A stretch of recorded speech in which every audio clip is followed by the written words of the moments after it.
How to respond to the 90-day IRS letter statutory notice of deficiency, IRS publication 3598. Hello. If you find yourself running out of time on the 90 days filing a tax court petition, paying court fees, and representing yourself, pro se, or hiring a tax court lawyer are expensive last choice decisions. They are costly, and the tax court, I hate to say, usually favors the government. The best solution is to manage the IRS examination, aka audit, IRS appeals, and/or IRS collections early and often to obtain the best outcome.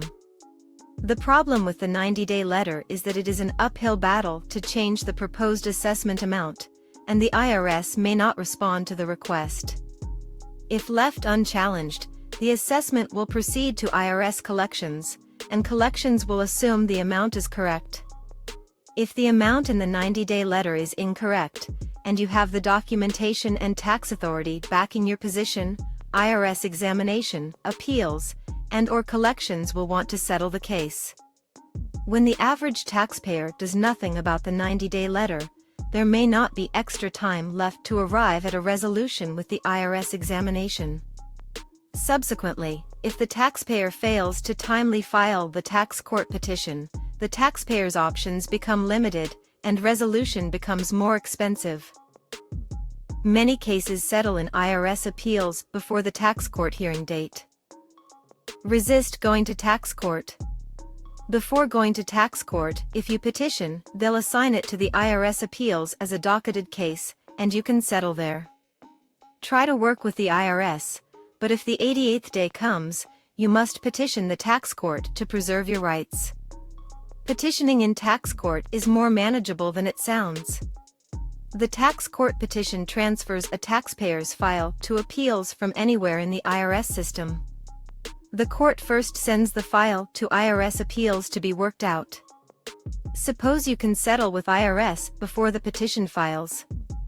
Money spent on the fees for filing the petition and the additional correspondence required for dealing with the IRS attorneys is no longer necessary. It is much easier to negotiate the total amount of an entire tax liability established in IRS appeals.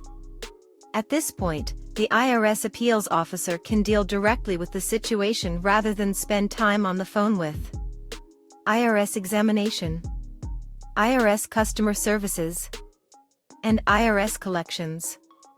Anyone, an enrolled agent, accountant, or even a person with no professional training, can assist other taxpayers in tax court, presuming the taxpayer on the court petition is willing. Beforehand, go to a tax court and watch a proceeding. This is a valuable experience to learn how the court operates. Tax court proceedings differ from federal court, but timeliness, preparation, and etiquette provide the best odds for success. The tax rulings are relatively predictable. Many observed tax court judges offer more room for parties to argue points.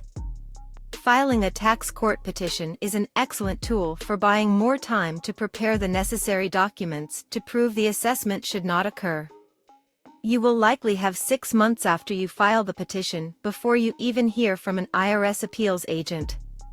Keep in mind that as long as you have not signed and waived your disputed rights with a closing agreement, IRS Form 906, a compromise agreement or an appeals agreement, IRS Form 870 AD, with the IRS, you do not have to go to tax court. So before you sign anything, consult with someone you trust. Thank you for watching, and good luck.